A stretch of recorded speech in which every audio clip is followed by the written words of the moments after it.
Friends, most of you are fond of stories, short stories, because it is the short story that gives a very high moral in it.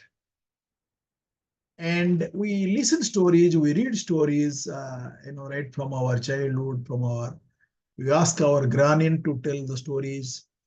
We elevate our mood, and granny sometimes tell the story to make us sleep and it was a very much routine in the evening.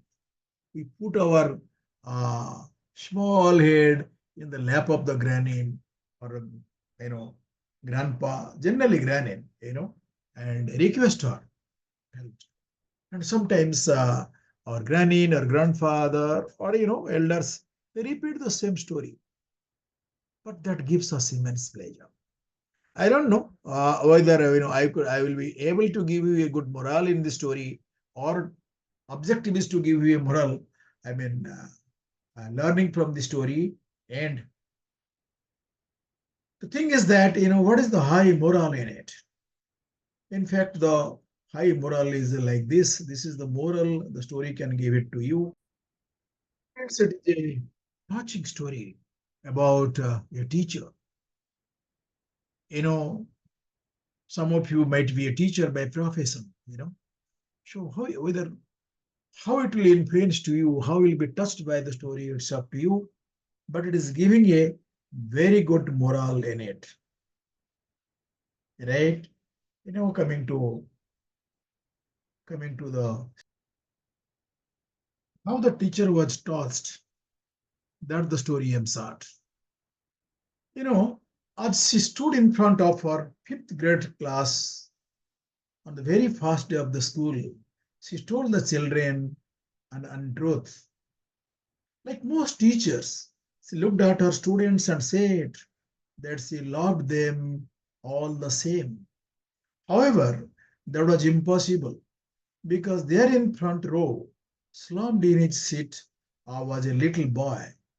The name of the little boy was Teddy Stoddard. Mrs. Thompson had watched Teddy the year before and noticed that she did not play well with other children, and that his clothes were messy, and that he constantly needed a bath.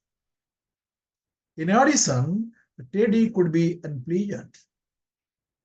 He got to the point where Mrs. Thompson would actually take delight in making his papers with a broad red pen, making a bold X and then putting a big F at the top of the paper. At the school where Mrs. Thompson taught, she was required to review each child's past record and she put Teddy's off until last. However, when she reviewed his files, she was in for a surprise. Teddy's first grade teacher, told first grade teacher told Teddy's first grade teacher wrote, Teddy is a bright child with a little with a ready laugh, and he does his work neatly and has good manners. And he's a joy, he's a joy to be found. His second grade teacher, wrote Teddy is an excellent student, well liked by his classmates, but he is troubled because his mother was a terminal illness, and life at home must be in struggle. His third grade teacher wrote, his mother's death has been hard on him.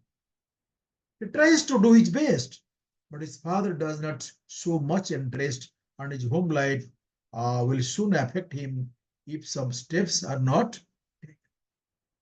Teddy's fourth grade teacher wrote, Teddy is withdrawn and does not show much interest in the school.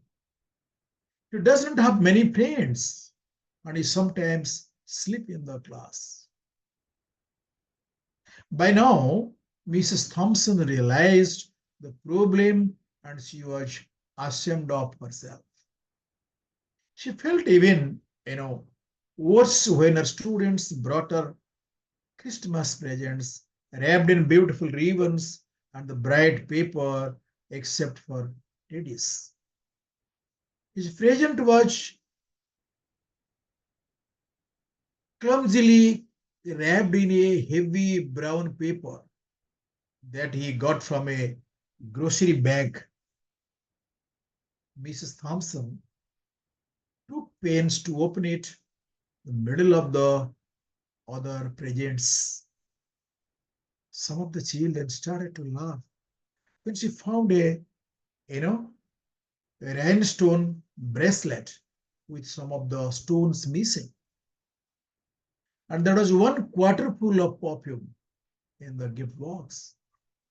But she stifled the children's laughter when she exclaimed how pretty the bracelet was, putting it on and dabbing some of the perfume on her wrist. Teddy stood at stayed after school that day just long enough to say, Mrs. Thompson, today you smelled just like my mom used to. After the children left, she cried for at least an hour. On that very day, she quit teaching, reading, writing, and arithmetic. Instead, she began to teach children. Mrs. Thompson paid particular attention to Teddy.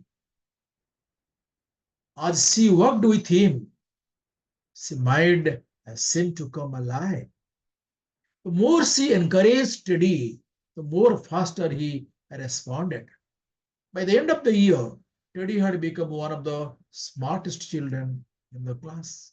And despite her lie that she could love all the children, the same Teddy became one of her teacher's pets. A year later, she found a note under her door from Teddy telling her that she was still the best teacher he ever had in his whole life. 6 years went by before she got another note from Teddy. He then wrote that he had finished high school, third in this class, and she was still best teacher her ever had in life. 4 years after that, she got another letter saying that while things had been tough at the times, he had stayed in school, had stuck with it, and would soon graduate from college with the highest of honor. She assured Mrs. Thompson that, she will take, she was still the best favorite teacher he had ever in his whole life. Then 4 more years passed and yet another letter came. This time he explained that after he got his bachelor's degree, he decided to go for a little further. This letter explained that she was still the best and favorite teacher he ever had, but now his name was a little longer. The letter was signed Theodore A. Theodore F. Stoffard, MD. MD was the designation over there. Friends, the story does not end there. You see, there was yet another letter that spring. Teddy said he had met this girl and was going to be married. Teddy explained that his father had died a couple of years ago and he was wondering if Mrs. Thompson might agree to sit at the wedding in the place that was usually reserved for the mother of the groom. Of course, Mrs. Thompson did. And guess what? She wore that bracelet, that gift she had given, and the one with several rhinestone missing. So moreover, she made sure She was wearing the perfume that Teddy remembered his mother wearing on their last Christmas together. They hugged each other. Dr. Stoddard whispered to Mrs. Thompson's ear, "Thank you, Mrs. Thompson, for believing in me. Thank you so much for making me feel important and showing me that I could make a difference." Mrs. Thompson, with a tear in her eyes, whispered back. She said, "Teddy, you have it all wrong. You are the one who taught me that I could make a difference. I didn't know how to teach until I met you. For you that does not know, Teddy Stoddard is the doctor at Iowa Methodist Hospital in Des Moines that has the Stoddard Cancer Wing. So warm someone's heart today. Pass this video, pass this alone. I love this story so very much. I cry every time I read it. Just try to make a difference in someone's life today, tomorrow. Just do it. Friends, a random act of kindness. A random act of kindness, I think they call it.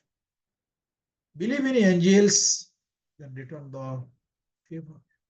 If you find value this video in the story, please like and share this with your friends and family so we can create more like this. Thank you. Thank you so much.